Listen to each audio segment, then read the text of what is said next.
Migraine pen जिसे हम कहते हैं आधे सर का दर्द होना। इसमें बेसिकली देखा जाता है कि ये पेन जो है एक आंख की तरफ और उसकी बैक सर की तरफ होता है। अगर पेन की शिद्दत इतनी ज्यादा सवेर हो तो आंख पांव सुन्न भी होना शुरू हो जाएंगे और हो सकता है बेहोशी की हालत भी हो जाए। तो होता क्यों है? उनमें सबसे बड़ी काज जो है वो इसकी है टेंशन।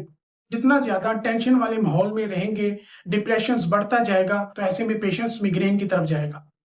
या फिर बहुत अरसे से नींद मुतासिर हो, या ओवर थिंकिंग हो, वर्कलोड बढ़ जाए, या फिर देखा जाता है एकदम आप लोग जो है रोशनी का सामना कर लें, यानी किसी अंधेरे वाले कमरे से उठकर आप एकदम रोशनी में जाएं, तब भी हो सकता है।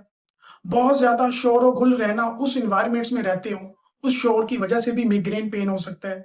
और इसी तरह डिहाइड्रेशन है, पानी की कमी रहना, और लास्ट में है बहुत ज्यादा मोबाइल यूज करना। ये तमाम काजेज है मिग्रेन पेन की।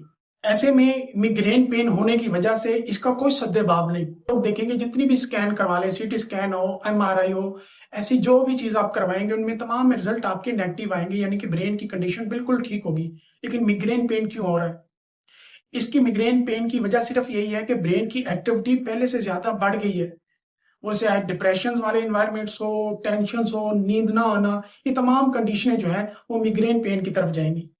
तो इसका सद्देबाब कोई नहीं है, यानी कि प्रॉपर तौर पे ट्रीटमेंट या आप लें और कहा जाए कि ये लेने के बाद आप ठीक हो जाएंगे, नहीं। ये सारी जिंदगी चलता है।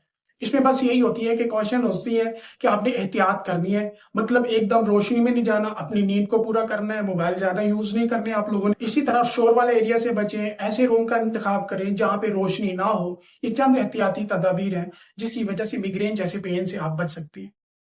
लीजिए, छोटी सी मेरी सीख थी, उम्मीद है आपको अच्छी लगी हो। तो मेरे चैनल को लाइक और शेयर कीजिएगा। अस्सलाम वालेकुम।